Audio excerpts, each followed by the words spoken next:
Салам достор, кайрадан көрүшкөнүбүзгө аябай кубанычтабыз. Биз болсо азыр Айнур эже менен маегибизди улантабыз. Бул маектин биринчи бөлүгү менин каналымдан чыккан болчу. Менин каналымдын ссылкасын ушул видеонун астында алсаңыздар болот. Ал эми бул YouTube канал Айнур эженин расмий түрүндө каналы болот. Айнур эже бул жакта эмнелер жөнүндө тартабыз. Кичине тааныштырып кетсеңиз каналыңыз жөнүндө. Саламатсызбы достор. Гүлүмдүн үйүнөн чыгып, каналынан чыгып, менин каналыма келдик. Менин үйүмө коноктобуз. Гүлүм, куш келипсиңер. Бул канал менин жеке каналым, расмий каналым. Бул жерде мен болом. Менин жашоого караган көз караштарым, менин медицинага караган көз караштарым, сулуулукка караган көз караштарым, косметология, пластикалык хирургия, биздин клиникада жана гинекология, негизи эле медицина, ден соолук жөнүндө каналынан албетте мен жөн эле врач болгондуктан мен патриотмун, мен аялмын, мен ишкер айыммын. Ошон үчүн ошол нерселер жөнүндө дагы маалыматтарды берем. Азыркы видеодо эмне жөнүндө айтып бересиз? Биздин подписчиктер үчүн пайдалуу кеңеш. Мисалы сулуулук жөнүндө сүйлөшөлү. Сиз бул тармакта иштейсиз. Сиз негизи чыныгы сулуулук бул эмнеден башталат? Ооба, сулуулук жөнүндө бүгүн жеңил маалымат. Сулуулук жөнүндө философиялык көз караш. Мен өзүм негизи эле мындай өйдө көтөрүлүп алып караганды жакшы көргөн көп нерсеничи. Жакындап карасаң, жандагы көп нерсени көрбөй каласың. Ошон үчүн бир нерсени карап атканда бир аз темадан өйдөрөөк болуп, үстүртөн карасаң, кызыктуураак болот. Сулуулук деген бул менин оюмча бул жалпы түшүнүк. Сулуулук деген бул теринин гана сулуулугу эмес, терин таза болсо гана сулуу эмес. Бул деген биринчиден ой жүгүртүүң, өзүңө болгон ишеним, жашоону сүйүү, бул дагы сулуулук. Анан албетте таза тери, жашынакай жана андай черты лица деп коет, жашынакай фигура, ден соолук, жашынакай болуп туруп анан тиягың оорулуу, биягың оорулуу болсо бул сулуулукка жатпайт. Ден соолук, бүт органдарыңдан туура иштегени, татынакай тиштер, көрүнүп турган, курч көргөн көз дегенде, жакшы иштеген муундар, омурткалар туура түзүлүшү, тирүү чач, мына ушунун баары сулуулукка жатат. Анан албетте жашынакай ооздон чыккан жашынакай сөздөр, Сулуу сөздөр да? Сулуу сөздөр. Мунун баары сулуулук.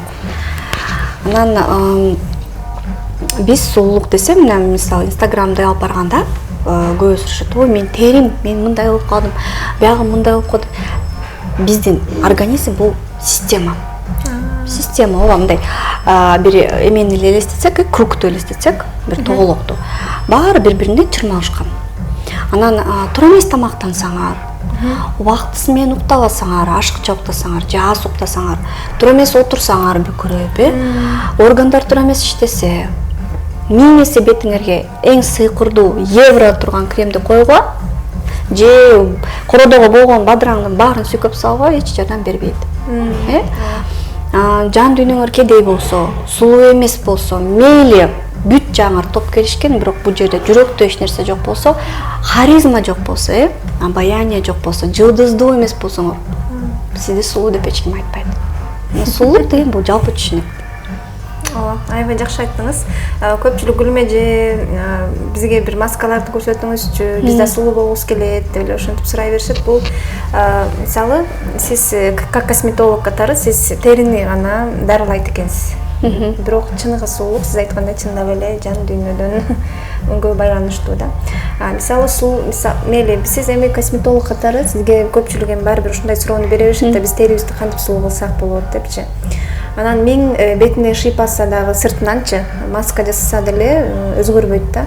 Балким организмден да проблема болушу мүмкүнбү? Ошону экөөнү байланыштырса болобу? Кандайдыр бир байланыш? Албетте.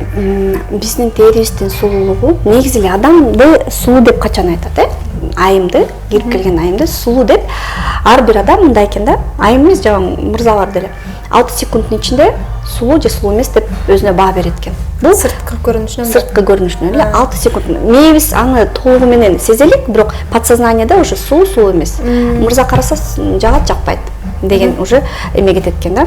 Эмнеден? Биринчиден, кирип келген ар бир адамдын бир энергетикасы болот, баарыбыз эле билебиз, кандай энергия берип атат ал адам. Эгерде ал адам өзүн мындай агрессивдүү же пассивдүү же мындай өзүнүн жан дүйнөсүндө мындай начар көрүнүштөр болуп атса, ал согуш болуп атса, ооба, энергетикасы да ошондой болот. Аны адамдар сезет, сразу. Аны адамдар сезет. Жанагындай айтып атпайбызбы, феромоны же аура деп коебуз, ар кандай деп коет да, негатив деп коебуз. Биринчиден ошол. Экинчиден осанка. Кирип келген адамдын же мынтип кирип келеби, супсулайм, же монтип кирип келеби. Төштөйдөгү алып, жамбашты чыгарып, омуртканы түздөп, моюнду бийик көтөрүп, бир эле айымды карасаңар, же мынтип отурган айымбы, же монтип отурган айымбы.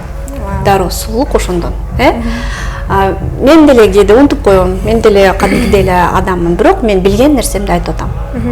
Эгерде ошону эле түз денеңерди эле түз алып жүрсөңөр, силердин жана сулуулугуңар 100 эсе көтөрүлөт. Адам көзүнө башкача көрүнүп каласыңар. Экинчи, бул ухоженность деп коет, орусча да мына ушундай термин бар. Өзүнө өзү кам көргөн адам. Мейли бетин баары сепкил болсун, мейли чачы бир-эки чачы эле болсун, толук болсун, бирок тырмактардын баары аккуратно жасалган, бир дыкаттык менен макияж кылынган, бүт кемчиликтердин баары жабылган, чачы мындай жакшы жакшынакай таралып, утюжок менен түктөлүп, мындай укладка кылынган, кийими кийген, кийими тыккан, таза мода менен, жакшынакай бижутериялар бар. Мейли кымбат болбосун, алтын бриллиант тагынбасын, бирок өзүнө жарашыктуу бижутерия, ошо жарашыктуу бут кийим, жарашыктуу сумка, кымбат болбосу, бирок жакшынакай мындай бири-бирине топ келишкен болсун бар. Уже таптакыр башкача көрүнүш. Кирпиктери жакшынакай же чапталган, же боелгон, каштары терилген жакшынакай болуп, бүт аккуратно болсо, ухоженный болсо, айым бул таптакыр бөлөкчө восприниматься этилет да адам менен. Анан жеген тамагыбыз. Баарыбыз эле жалкообуз. Эчтеке кылбай туруп эле сулуу болобуз деп ойлойбуз. Эч нерсе кылбай туруп эле. Ошон үчүн жанагындай шоколадтарга, чайларга, баттарга ойлойбуз. Мен тамакты жей берсем, бирок арыктай берсем, мейли не жалко $1000 берип коем, жанагындай элерди ичем. Бул арыктатуучу нерселер жок. Убакыт өткөн сайын биздин зат алмашуубуз жайлайт. Кыймыл аракетти көбүрөөк кылыш керек, физикалык көбүрөөк кыймылдаш керек.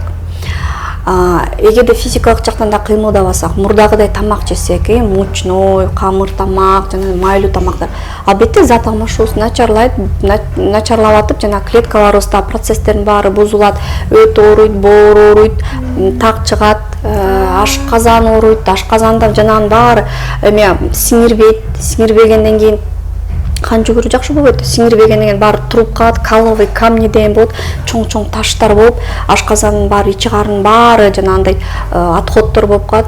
Анын баары барып канга сиңет, канга сиңгенден кийин каяктагы сулуулук, каяктагы таза тери, каяктагы жанагындай кызыл эриндер, каяктагы көздөгү жанагындай от дегендей, анын баары чарчаңкы көрсөтөт кишини, беттин өңү боз болуп калат, ар кандай тактар чыгат, безеткелер чыгат, бет кызарат же купероз болот же жанагындай кургайт өтө, мунун баары туура эмес тамактангандан. Ошон үчүн тамактанган бул биздин жашообуз. Туура тамактанышыбыз керек. Тамакты азыраак иче башташ керек жаш өткөн сайын. Тамакты туура иче башташ керек. Мен эмне жеп атам деп карап туруш керек. Балким ошол эле 5 бармак же спагеттини жана күрүч менен же гречка менен жасап жесе болот, алмаштырып жесе болот. Жашыл чабарды көбүрөөк жеш керек, өзүңөрдүн ашказаныңарды, өзүңөрдүн менюңарды түздөп жешиңер керек. Анан кыймылдаш керек, көбүрөөк кыймылдаш керек.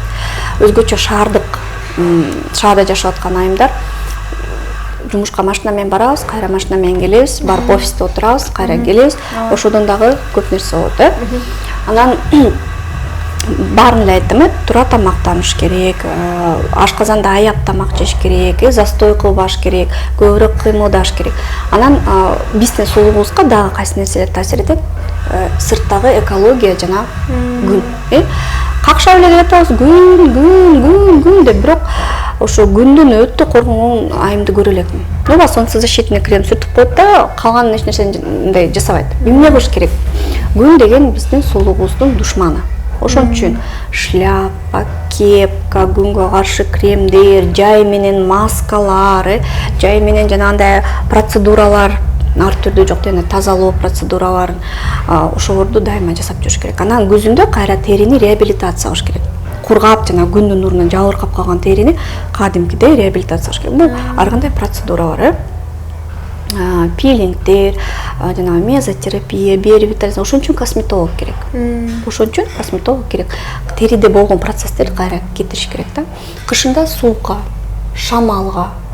Биздин душмандарыбыз аябай көп болот. Дайыма коргонуп турушубуз керек. Ошону дагы аябай эметип жүрүш керек. Анан спорт. Эгерде сулуу болом десең, анда сөзсүз түрдө спорт менен машыгыш керек. Акыркы изилдөөлөр боюнча өзгөчө шаардыктар жана фитнеске барып коет эмеспи? Жумасына 3 жолу фитнеске барып коет, болду мен. Жок, андай болбойт экен. Күнүгө андан көрө күнүгө 15-20 минуттан машыгыш керек экен. Ошондо пайдасы болот. Эчтеке жок болсо, үйдөн деле жок дегенде туруп зарядка кылып, моюнду көтөрүп, бияка буруп, колду мынтип жок дегенде ошол ыдыйын кейип, бутту көтөрүп, жөө басып, ошол интенсивдүү нагрузкадан көрө ошол көбүрөөк пайдалуу экен. Анан албетте ичкен суусундуу болсо көбүрөөк суу ичиш керек. Сулуу болом деген адам көбүрөөк суу ичиш керек. Бирок суу ичсе да шишип кететпи? Суу ичсе, шишисе, бул бөйрөк туура эмес иштебегендик. Анда жанагы суундагы ичүү маданияты бар. Кичине ичиш керек. 1 литрди бир ичип албай, аны кайра ичиш керек. Эстеп туруш керек, будильник коюп коюш керек, ичип туруш керек. Экинчиден жатаарда ичпеш керек. Бөйрөккө нагрузка келет. Суу ичсе, шишсе, бөйрөктү текшериш керек. Общий анализ мочи, креатинин, мочевинаны тапшырыш керек. Анан суу ичкенде дагы жана таза суу ичиш керек. Болгон сок, жана эме компоттор бар жарабайт. Жөн эле таза сууну ичип туруш керек. Ошондой кылса чай көп ичебиз. Ошо чай деген мен деле жакшы көрөм чайды, бирок чайды азайтыш керек да. Анан сулуулук мейли баарын аткардык, жашынакайбыз, сулуубуз, отурабыз, жакшы тамак жейбиз, баарын эметебиз. Бирок жүрөктө от жок болсо, бул жерде эч нерсе жок болсо, сулуу балким билинет. Бирок мындай харизма жок болот адамдачы. Ошон үчүн ошо сулуулукту улам жандандырып туруш керек да. Кантип хобби болуш керек. Бир нерсе мындай силерге жагат, кызыгуу болуш керек нерсеге. Ар кимдин ар кандай хоббиси бар. Ошого дайыма окуш керек. Канчалык мээбиз көп иштесе, канчалык ой жүгүртүүбүз ар кандай болуп, ар кандай маселелерди чечип, мисалы тил үйрөнүү деле бул маселе чечүү. Жаңы сөздөрдү жаттап, жаңы фразаларды жаттап, жаңы маалымат кирип турса, ошончолук мээ жакшы иштейт. Мээ жакшы иштесе, адамдын даже сырткы келбети өзгөрүлөт экен. Демек, бул жашоого болгон кызыгуу болуш керек экен да. Мисалы, адам өскүсү келбесе, жашоого кызыгы жок, мынтип ошончолук өчүп баштай берет экен да. Комплекстүү да, бул мындай бир тараптуу карабаш керек болот. Жакшы. Эми тери жөнүндө сүйлөдүк. Чыныгы здоровый тери. Эми таза тери кандай көрүнүш керек? Как должно выглядеть дегендечи. Мисалы, көп бирөөлөр бети аппак болсо эле, бул здоровый деп ойлойт да. На самом деле кан аздыгын билдирет, туурабы? Чыныгы мындай жакшы тери кандай көрүнүш керек? Негизи теринин өңдөрү ар кандай болот. Бизде 6 фототип бар. Фототип деген эмне? ошо күнгө карата фототиптерге бөлүп койгон Фицпатрик деген бир окумуштук. Биз кыргыздар 3-4 фототипке киребиз. Кара торого киребиз да. Биринчи, экинчи фототиптер алар күнгө бат эле күйүп калат, саргыч тери, ак тери, күнгө күйүп калуу коркунучу көп. Биз болсо карарып кетебиз. Күйбөйбүз, карарып кетебиз. Чыдамдуу келебиз. Ооба. Теринин өңү эми фототипке жараша болот. Экинчиден, бир аз кызгылт болуп туруш керек. Кан жүгүрүп туруш керек. Анан биз толуу аймак болгондон кийин көп эле купюроз болот. Кан жүгүрүү жакшы эле болот биздечи. Бет кызарып кетсе, анан алар туура эмес деп ойлошот да. Өтө кызарып кетсе, бул купюроз. Өтө кызарып реакция берип атса, бул купюроз. Бул көп жакшы эмес. Анан так болбош керек, албетте териде. Анча-мынча сепкил болушу мүмкүн, анан так бул уже бир проблеманы билдирет да. Же күнгө көп чыга атабайм, же жанагындай ашказанда туура эмес, ашказан туура эмес функциялар туура эмес иштеп атат. Же чын эле тамакты туура эмес жейт, бир проблема бар. Тери майлуу болушу мүмкүн, же кургак болушу мүмкүн, же аралаш болушу мүмкүн. Бул генетикадан. Мисалы, силердин апаңардыкы кандай болсо, көбүнчө 80% кыздардыкы да ошондой болот. Ошодон болушу мүмкүн. То есть норма кургак же норма аралаш деп айта албайбыз. Бул өзгөчө. Ар бир адамдыкы өзгөчө. Анан сепкил болушу мүмкүн деп айттым. Бул дагы норма.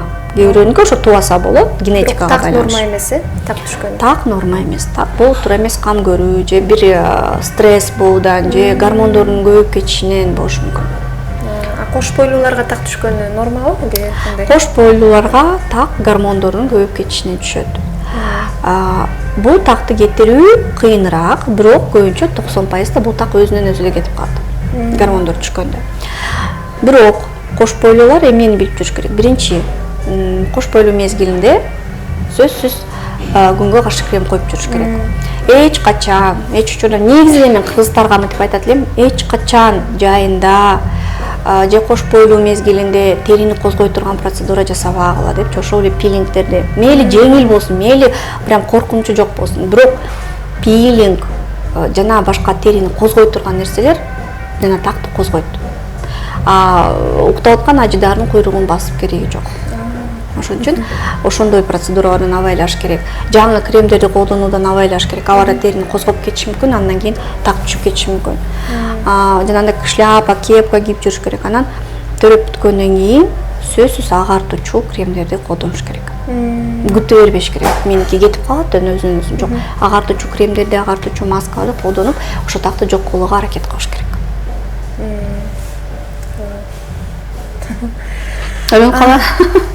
Мен ойлонуп калдым, сен мисалы кош бойлуу кезде гормондорду кайра түшүрө албайсың, сен гормондор керек. Гормондор бабаны кармап турат да, гормондор жүрсөң бала чыгып кетпейби? Болбойт. Көпчүлүк кош бойлуулар менден сурай берет да, мен боюмда бар да, аябай так түшүп кетти, жаман болду депчи. Ошол убакта так түшпөш үчүн гормондон зависит этпеген кандай ыкмаларды колдонсок болот? Мисалы, тамактанышыбыз керекпи, же болбосо мындай бир нерсени өзгөртүш керекпи дегендейчи? Жок, аны өзгөртө албайбыз, бирок агартуучу маска, агартуучу кремдерди колдоно берсек болот. Кош бойлуу кезде. Ооба. Бирок агартуучу крем десе эле жанагындай гидрохинон эме курамында бар кремдер болбойт. Коевая, фитиновая кислота бар кремдер болот, көк чай, жанагындай чөптөрдүн экстрактылары менен болот. Эмнеге болбойт? Кечинде колдонуп жата берсе болот. Анан юш артындагы деле маскаларды жасай бергиле. Эч анын эмеси жок. Ооба, жана тамчыласа, ташты деле жыртса болот да турабы? Күнүгө ошондой нерселер жасаса, бул такты кетирүүгө аябай чоң жардам болот. Ошо анда жалпы сулуулук боюнча түшүнүктөрдү айтып берди. Мындан сырткары Айнур эже кененирээк видеолорду тартат, кененирээк сиздерге түшүндүрүп берет, тактар жөнүндө, майлуу беттер жөнүндө, кургак беттер баарын бөлүп сиздерге баарын түшүндүрүп берет. Ошондуктан бул каналга жазылыңыздар. Айнур эже чоң рахмат. Жакшы түшүндүрүп бердиңиз, аябай маегиңиз үчүн чоң рахмат. Макул достор, көрүшкөнчө. Коштошпойсуз, подписчиктериңиз менен коштошпойбу? Сиздин каналыңызда унутуп койдум, менин каналымда жүргөнбүз. Достор, эми көп кызыктуу видео чыгарганга аракет кылам. Силер дагы ошо комментарийде өзүңөрдүн каалооңорду жазсаңар болот, бул жөнүндө же бул жөнүндө видео керек депчи. Ошол силердин каалооңор менен видео тартканга аракет кылам. ооба, тем более Айнур эженин билими бар, врач, дерматолог, косметолог, ишенсеңиздер болот. Биздин Кыргызстанда эң алгачкы косметолог, дерматолог, блогер десек болот да. Аябай сонун. Рахмат. Маркум, көрүшкөнчө. Көрүшкөнчө.